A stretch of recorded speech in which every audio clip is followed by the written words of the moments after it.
Good morning, teachers. My name is Alessandro Theodori Matthew. I'm from 10 MIPA 4. My student number is 1. First one is implementation instruction. 1. Participant take photos of student card or KTP to register. 2. Registration is done online. 3. Competition is individual.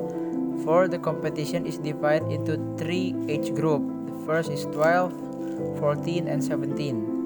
5. Quota of 10 people per category. Registration fee is 200,000 rupiah flat all categories. 7. The winner of the competition consists of 3 winners per age group. The winners get a trophy, an award, and a certain amount of money. 8. Competition will be held on 8 to 9 May 2021. 9. Technical meeting are held on date Wednesday, May 5, 2021 at 9 to 12 a.m. Place Borobudur Temple Alea. 10. Each participant is required to bring their own equipment. The next is the match starts from 7 a.m. to 5 p.m.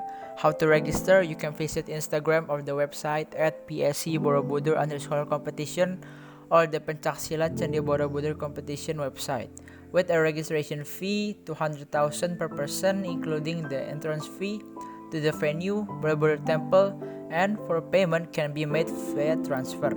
After transfer, don't forget to take a photo or screenshot of the evidence payment so that it can be confirmed by the admin. Gift: the first place will get 1,250,000 rupiah cash plus certificate and gold medal.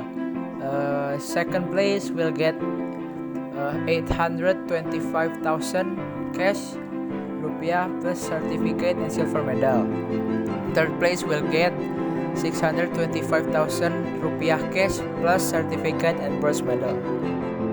And the third slide is 7 to 8 a.m. opening ceremony and re-registration. 8 to 8:30 participants prepare the required equipment. 8:30 to 11 age group match 12. 11 to 13 age group match 14. 13 to 15:30 age group match 17.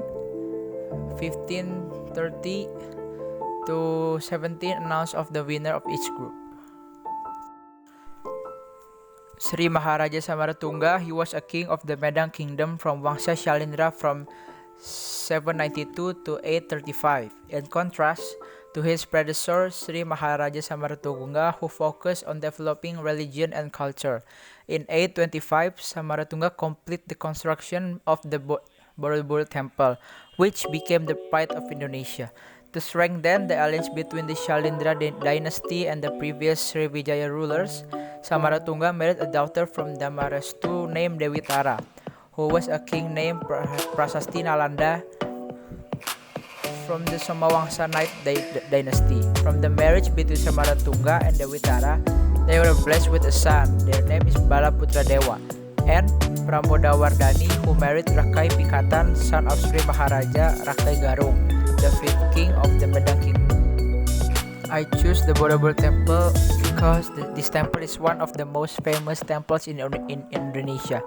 Many foreign tourists see this Borobudur Temple and automatically more people come, make more income. Not only Borobudur Temple, which is located in Magelang, Central Java, is close to the city of Yogyakarta. With things like this, more and more people are attracted to Borobudur Temple. After that, they take a trip to the city of Yogyakarta because the city of Yogyakarta is famous for its culinary spot, tourist attraction, and walking place. For the example, the culinary tours and place to walk are Jalan Malioboro, where we can take a walk and enjoy the atmosphere to the city of Jogja at night, and we can also eat at angkringan around Jalan Malioboro. For example, there is a Jogja Bay, the largest swimming pool in Southeast Asia.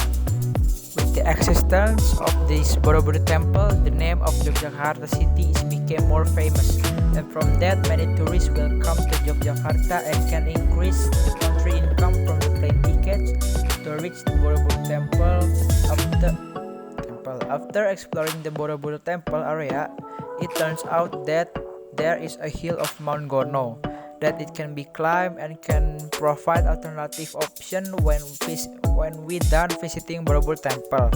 And there is also a rafting spot that we can try if we want. Wet play with friend or family. Hindu-Buddhist culture has indeed been embedded in Indonesian society science since ancient times until now, starting from the fields of architecture, ceremonies or tradition, prehistoric relics, and language and literature. In the past until now, buildings such as place of worship for Hindus and Buddhists adhere to architecture from India. This influence can also be seen from the carvings on the walls of the buildings, statue, and in their layout. One example that is widely used in traditional building is the gate, or we can call it gapura. In the early days of Hindu-Buddhist religion entering Indonesia from India, Sanskrit was only used by priests. Another language spoken by the people at the time was Pali. In the end, it was Sanskrit that had a lot to do with Indonesia. Here are some words that have been absorbed a lot of are often used in Indonesia. One example of it is obedience from the word drohaka, happy from the word bahagia. Historical relics in the form of many artifacts from ancient times that still survive until now. There are even inscriptions or textual that still survive to show that the influence of Hindu Buddhism is still very strong in Indonesian society, especially Java and Bali. One of the example of Hindu historical heritage. There are many Buddhist temples with Hindu and Buddhist patterns and many more. Many of the ceremonies or traditions in Hindu and Buddhist time have survived to this day. Some of the ceremonies or traditions that have survived until now, such as the Ngaben ceremony, tooth cutting tradition, Vesak holiday, or Wayang Ngaben is a funeral ceremony by burning the corpse and the ashes thrown into the sea. According to the historical records, it is estimated that Borobudur Temple began to build in the 9th century, at which time the Magang region was currently controlled by the Shalindra dynasty led by King Samaratungga. The king ordered the construction of the temple, which was then led by an architect named Gunadarma. Without the help of today's sophisticated technology, Gunadarma drew the Borobudur Temple, which has an area of hundreds of square meters. From these developments, Borobudur can be completed within 50 to 70 years later. What Gunadarma said himself did not see the end result. The name Borobudur itself means a Buddhist temple, which comes from Sanskrit and means Buddhist monastery on the hill. Indeed, at that time, Borobudur was located on a hill. Because at that time, Buddhism, the majority of which became Borobudur Temple, could not be separated from religious activities. But when the development of Islam began to enter Indonesia, Borobudur Temple has begun to be forgotten because the majority of its population has embraced Islam. Until the Borobudur Temple was forgotten and covered in a volcanic ash and a lot of syrup. However, in 1814, Sir Thomas Stamford Raffles managed to find the existence of Borobudur Temple. Starting from 10th centuries until Borobudur Temple were rediscovered by Raffles. For information, Borobudur Temple has a height of up to 42 meters, but when it was found and until now, it is 34.5 meters high.